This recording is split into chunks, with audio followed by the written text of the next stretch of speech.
All right, let's bring up the stream. Gonna give people a couple minutes to log in. Oh, also I should make sure I turn off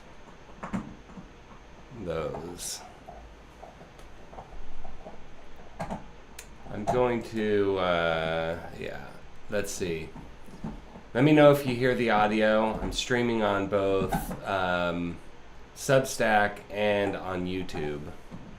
And tend to get more engagement on YouTube, but been a while since we streamed and a lot going on, a lot I want to cover. I'm going to bring my notes down here. Also, any questions on kind of the technologies I use as a performer to kind of get things set up? It's either whether it's recording here at home, as well as just to give a little context and background. Many people who are on my mailing list know this, but I've worked in tech for too many years. So I do software development, but I've given workshops for performers for 20 plus years on free and low cost technologies they should be using. Whether that's as simple as your cell phone, Google Apps, kind of the streaming setup I'm doing with OBS. If anybody has any of those questions, I'm happy to field those as well. I'm going to bring up, let's see. I'm going to take this window, put it over here, so I have Substack in its own place. Let's see.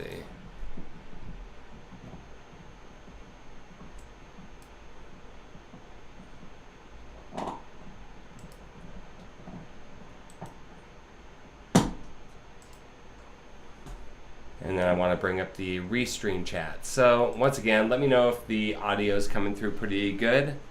It seems like it is based on the signal I'm seeing in OBS. And let me know where you're tuning in from, if you're also a performer or a guitar player or just somebody interested to see what's this guy doing. So, big announcement. The show, the owner of the show, it's a hi-fi audio show, it's called the Hi-Fi Experience, has named me the director of a new music festival they're kicking off, and we're kind of getting that stuff in order. So the last couple weeks has been super busy because we've kind of been pulling things together for that and just the assets that we need for that. So I'm going to try and, let's see, fix my stuff here.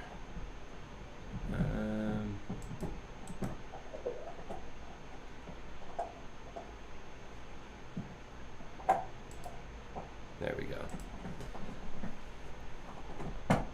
All right, and then I'm gonna cover some tunes for you as well. Talk to you a little bit about songwriting, booking gigs. We played a show, actually we played 2 shows last weekend, performed with Emiko. I think I had shared the poster last time I streamed, but those went really well. A lot of fun. We played right up the street from our house, the first place. That was just a free show at a patio that I kind of picked it as a spot where I could woodshed songs. And then the next one was out in South Pasadena at a place called the Jeweled Universe. Really cool little stage. And that was a ticketed show. And, that ton of fun. We got people to come out, which is always good. And then in addition to, let's see if we can hear this. Yeah, I think we're getting pretty good signal through. I don't know if you can hear my dog in the background. She just seems to want to chew on a bone the moment I go live. It seems to be her MO. But she's a really good pup.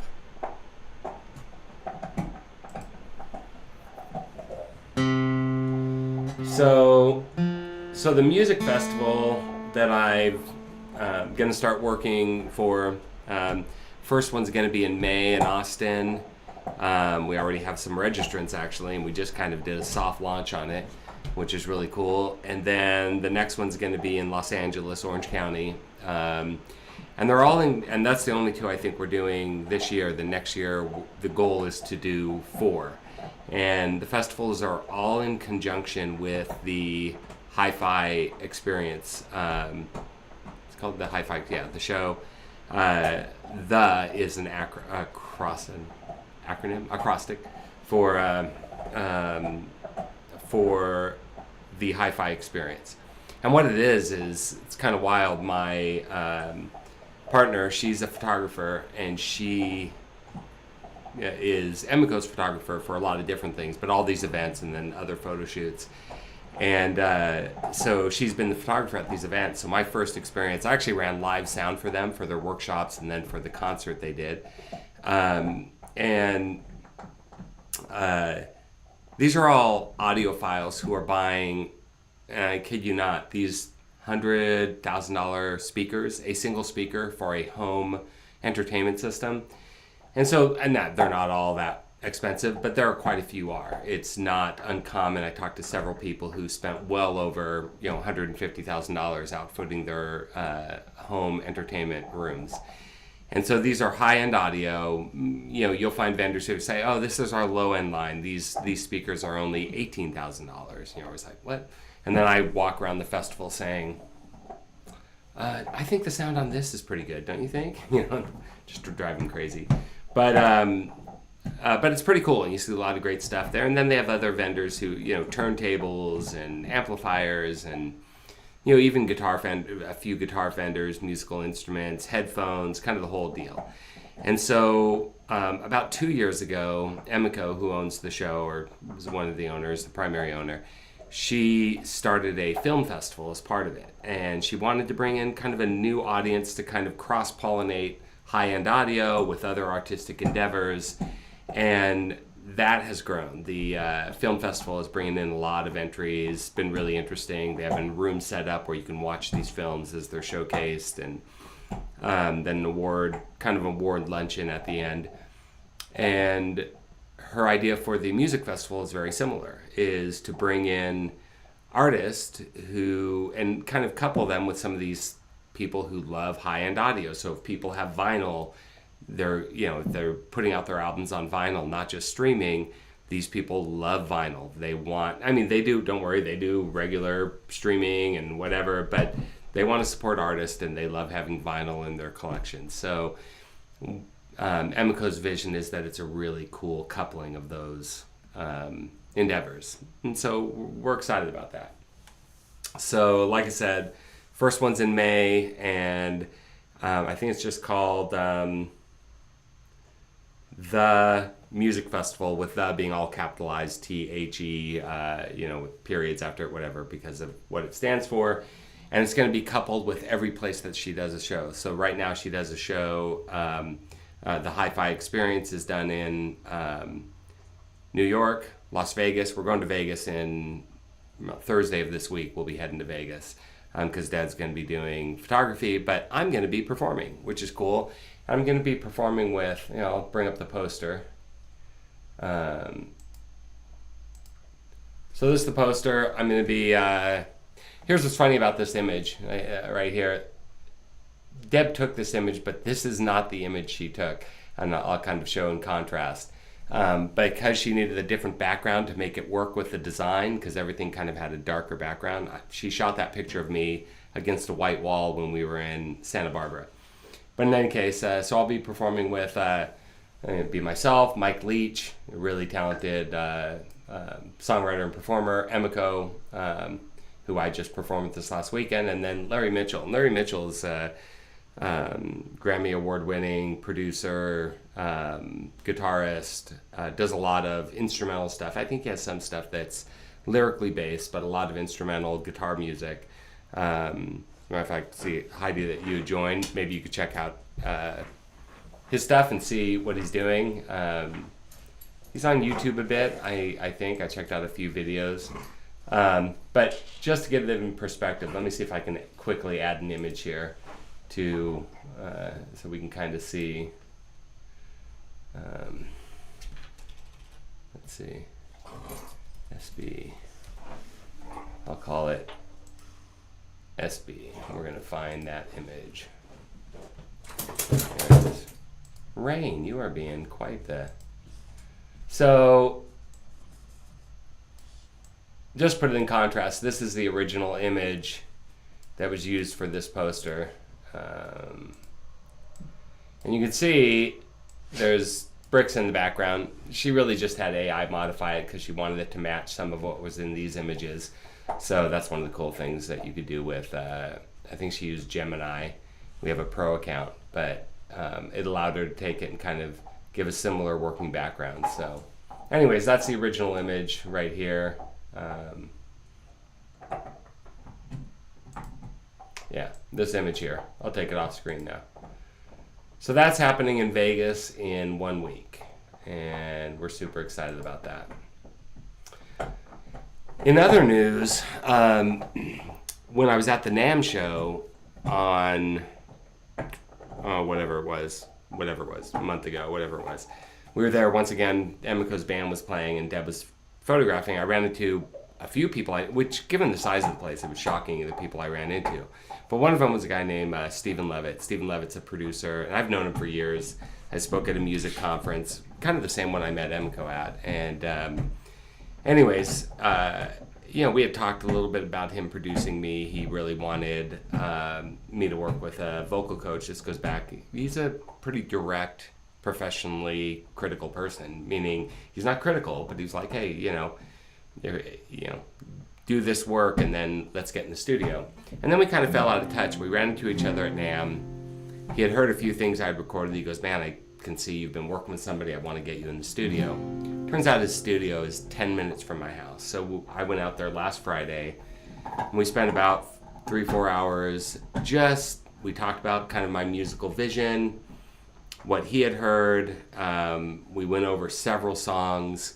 We picked one of them to record just to get a basic recording. He wanted to try out, I think we worked on 3 different vocal mics and 2 different guitar mics that he wanted to just see the sound that we got. And what's interesting is we took a song I have called Can't Let Her Go. And he came to me and said, hey, after we played it, he liked the energy of it because I play it slightly different than I used to. But then he said, why don't you tune your guitar down a whole step? Let's just tune it down a whole step. I want to see how that sounds for that song. And right away, we both liked it. So in contrast, I don't know if you've ever done that. I do some open tunings, and I know there are a lot of artists that tune their guitar down half a step, some a whole step. But it really creates a kind of a cool sound, just in standard tuning, but a whole step down. So what you've got is, instead of E, A, D, G, B, E, you end up with D, G, C, F, A, and D. And it really has a great big full sound on this guitar especially, and so the song, I'm not going to do the whole thing, but just kind of a real happy love song, which is not that common for me.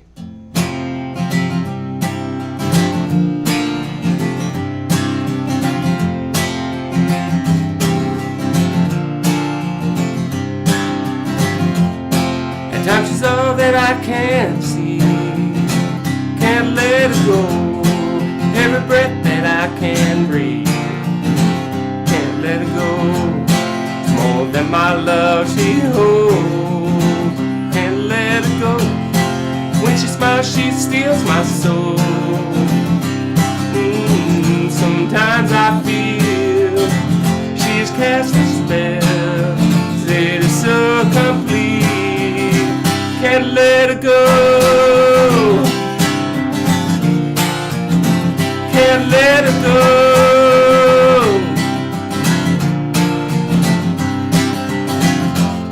And when I watch her fast asleep, can't let it go. When the the darkness is complete. Can't let it go. Since she haunts my every step.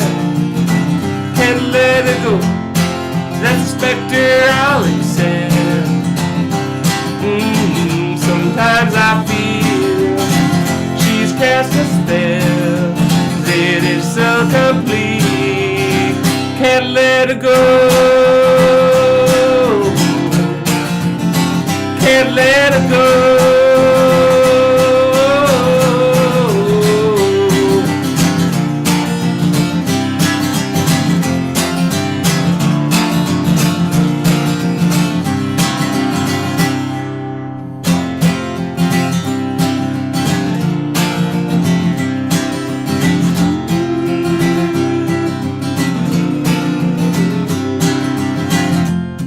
Watch across a crowded room. Can't let her go.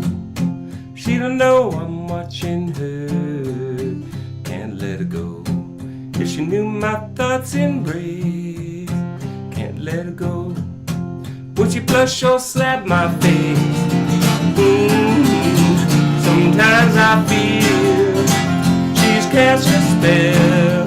It is so complete. Can't let her go. Can't let her go.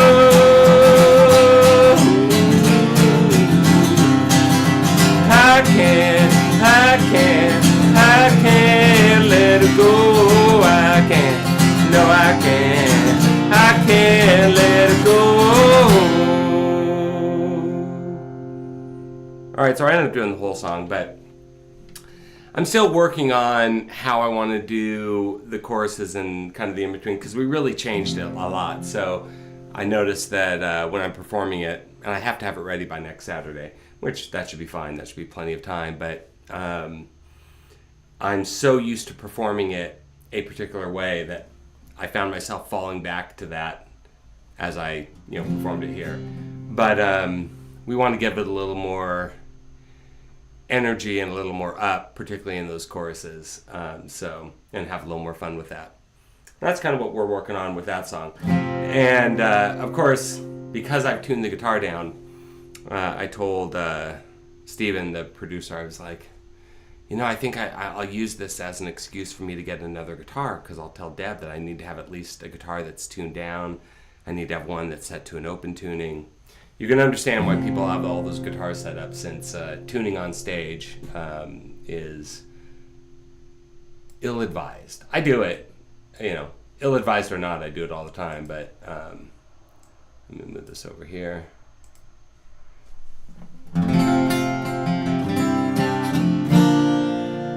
And once again, I assume the audio is coming through good. If it needs to be higher, let me know. I'll kind of show you the setup. I'm just using a single condenser mic over here. And what I do is I kind of tilt it up a little bit so that it gets more vocals. Hey Frank, thanks for stopping by. How's the desert? My friend Frank is out helping a friend do some construction work, I think, they're probably building some weird compound in the desert. That's what they're doing. No, he's my neighbor, but he said, hey, I see you're going to be online. I'm going to hop on. Cool. I'm glad the audio's good. So what I've got is, I'll give a quick overlook the fact that I need to vacuum the floor in here because my dog is shedding like crazy. But there's the mic that's set up, and it goes down into my UA audio interface. So just the single mic, but you can see it's kind of tilted a little bit at an angle, coming up a little bit, because if I don't do that, the guitar is way too hot in the mix. And so that's our methodology there. Sorry, hopefully I'm not making anybody dizzy.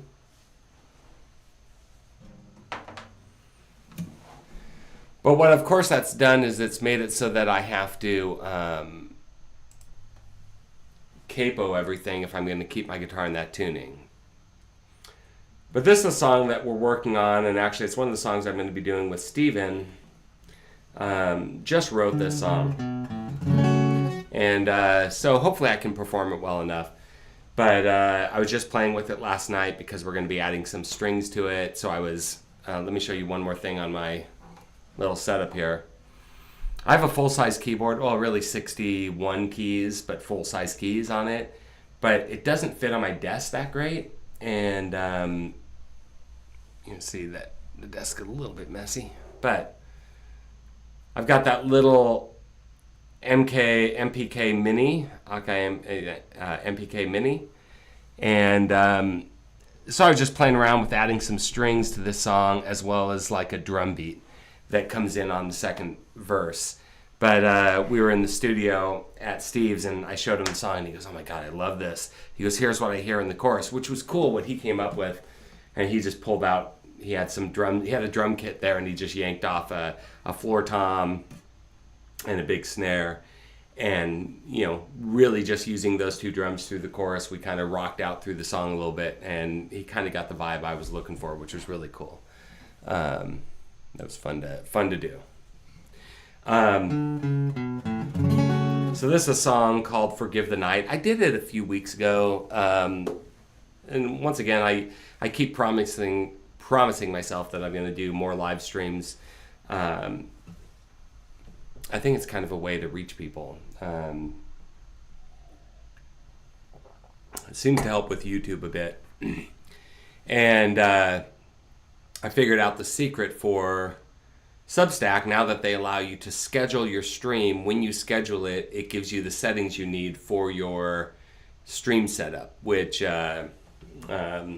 that's great, because then I could set it up in the morning, have everything ready to go. And the only thing I don't think I'm streaming on Facebook because I didn't set it up beforehand. I was thinking it would just stream through, but probably need to, well, I'd scheduled the streams, you can schedule them using Restream, not Substack. It doesn't go to Substack, but you can schedule, if you schedule it on Restream, it'll push it out to any of your other channels minus Substack.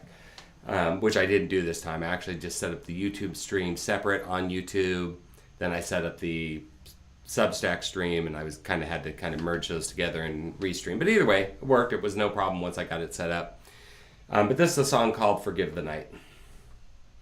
And just to give a little context on that, it was inspired by Bill Callahan. And not that it sounds anything like his stuff, but actually, the last time I was at an audio show, they were setting up, and I was just checking out what these vendors had, walking into different rooms. I walked in this guy's room, and he was setting up all his speakers, and he was playing music through it to test it, and he played this song, "Idma Clackshaw." Oh my gosh, wild. Really cool song, the way it's produced. Very minimalist. That's kind of Bill Callahan's thing. And so I highly recommend it. But that led to me writing this song. Baby, I got nothing here for you. Let's try it again. Baby, I got nothing here for you. Broken dreams and shards of love, it's true. I cast my lot with the loneliness. They say he don't play well with strangers. That's the part that I play best. Should I take some time and break this down? Or sell that I own and just skip town? Avoid all questions and the introspect. Don't look back at all the bodies and all the shit I wreck. Give the night for what it's done to me. Dark dreams and indiscretions, the visions that I see. I'm not a victim, but a willing devotee, descending once again, embracing what I am, consumed and consummated and condemned.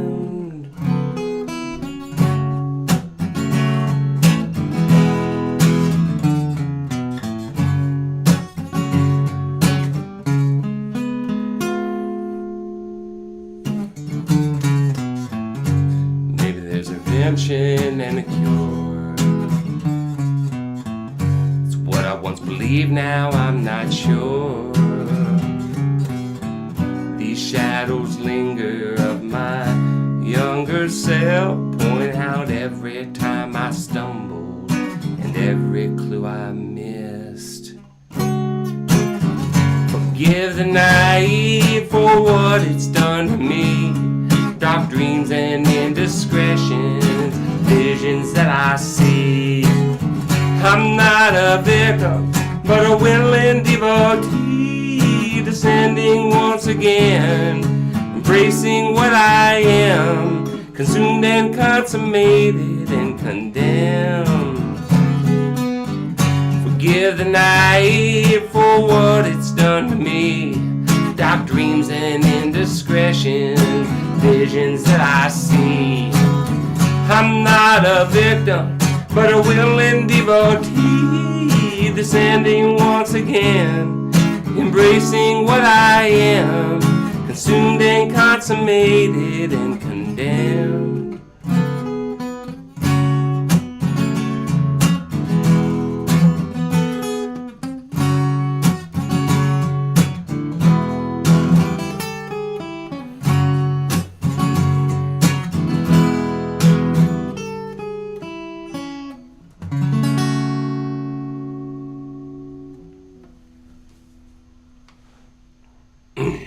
That's Forgive the Night.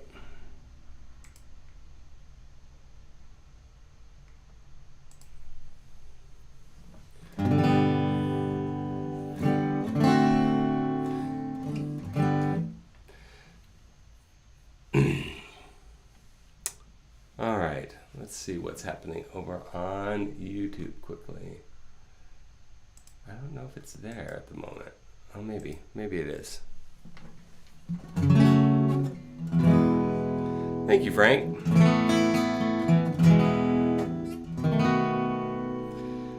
So I'm wondering, I see that Heidi had joined. I don't know if she's still here. She's doing a bunch of guitar work, learning guitar, and working on her first real productions, and they sound great. And then I see Paul Dean Crane Jr.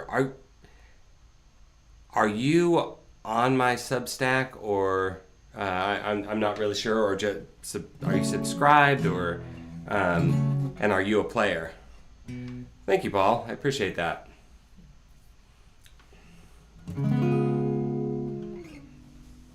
Appreciate that very much.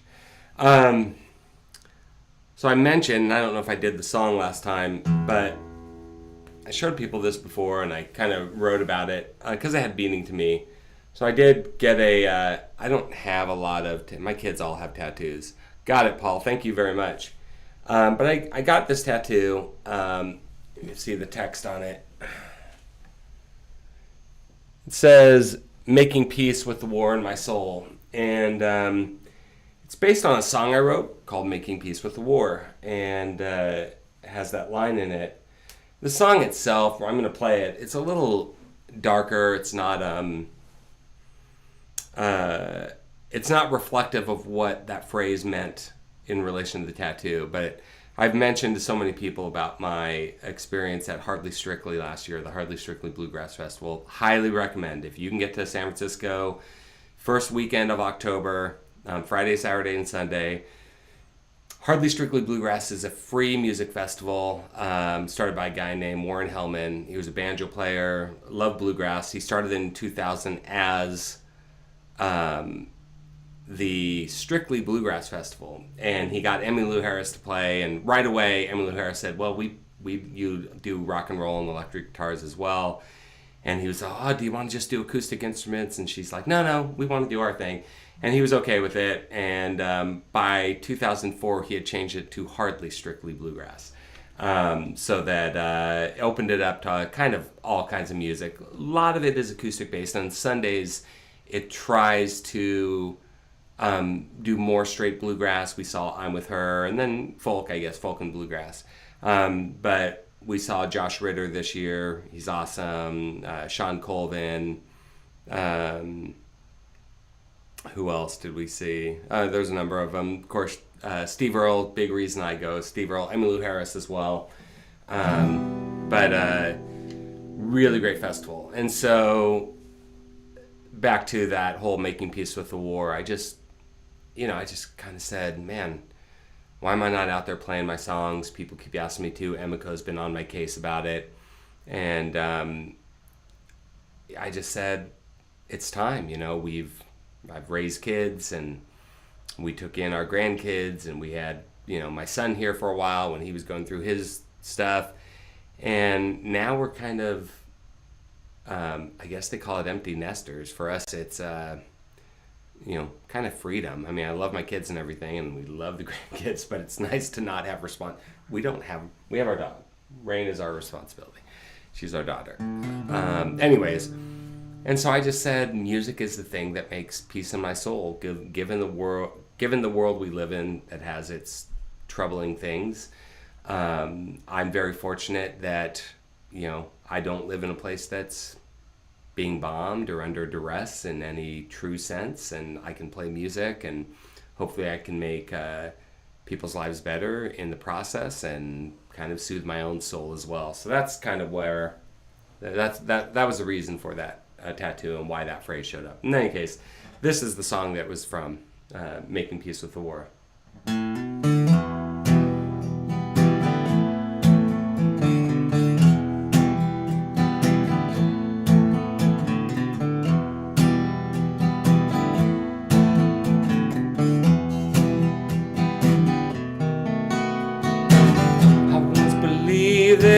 I was a good man until I was exposed to the darkness within.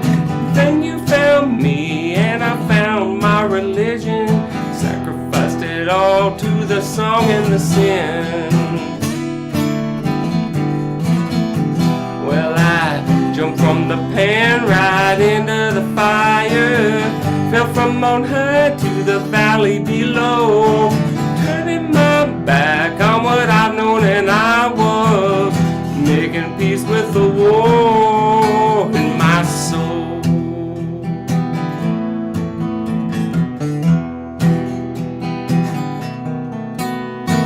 Mama told me, son, you are here for a reason, but I've lost my way so many times. The destiny, it feels like a dried up old river, and I'm like a prophet missing all of the signs. Well, I jumped from the pan right into the fire, fell from on high to the valley below, turning my back on what I've known, and I'm making peace with the war in my soul, in my soul.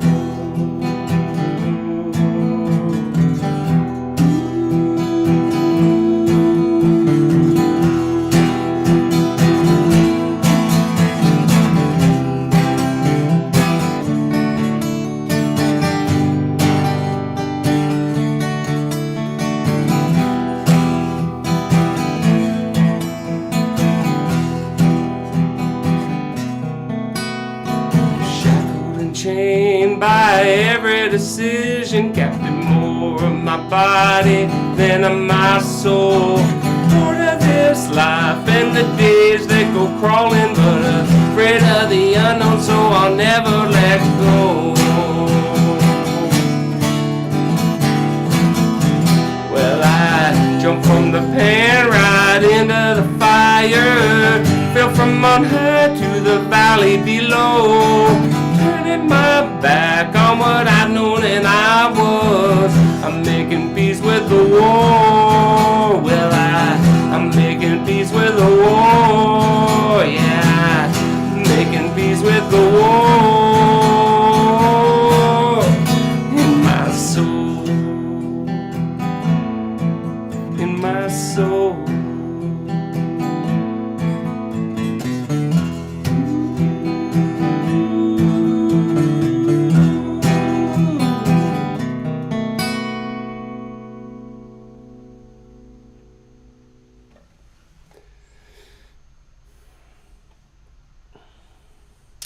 I'm going to show you one other thing I got from Hardly Strictly, which is kind of cool.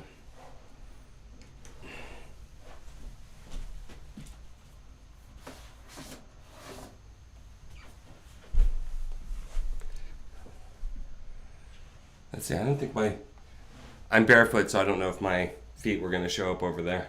But this is the Hardly Strictly Bluegrass 25th anniversary, the big twang. And you can see some of the people that have played here. You can see, you've got Willie and Dolly Parton, there's Emmylou Harris, John Prine, Robert Plant, Alison Krauss. That would have been great. Thank you, Frank. I appreciate that. Now you know the source of the tattoo. But yeah, it's really a great book. It has all like the old poster designs that they had, and a lot of... that's kind of what the festival looks like. Just huge audiences. About 500,000 people show up. Totally free, by the way. Warren Hellman was a billionaire stockbroker and banjo player. He actually, when he wanted to learn banjo, he sought out Pete Seeger. Pete Seeger directed him to somebody else. I was going to show some of the stuff in here that's kind of cool. Let's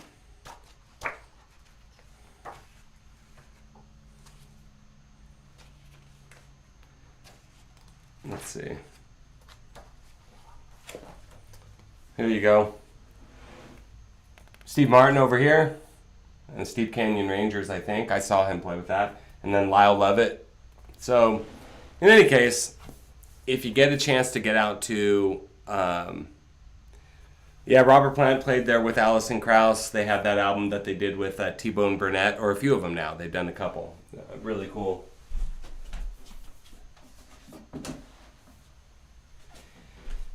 And the vibe is just gorgeous. Just beautiful outdoor.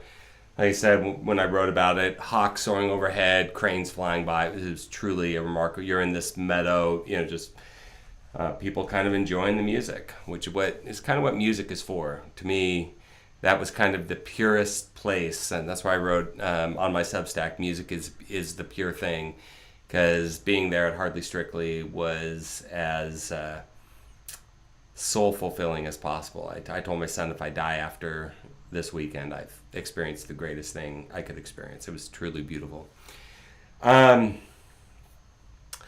Well, I'm gonna kind of call it, but I appreciate Frank, you showing up, and Heidi and Paul. And I didn't get any messages on YouTube, or I can't see them. Maybe this thing isn't connected properly. Although it did say, I did get a message on my phone saying I am streaming, so I don't know. Maybe there's somebody leaving a comment there and I'm just not responding to it. If so, I'm sorry. It's not purposeful. But we're going to be doing this a bit more, and love it if you showed up again. Let people know about it. Let people know about some of the songs we're doing, and we'll keep you informed as we get to the studio. I'm probably going to stream from Vegas, from the show, and see if I can actually capture some of the concert there, or stream the entire concert. We'll see if that's something that Emiko wants to do. It'd be kind of fun. But otherwise, look for the announcement, or if you're not on my Substack, or even if you are, go to YouTube, find me there, subscribe, love it, and thank you so much.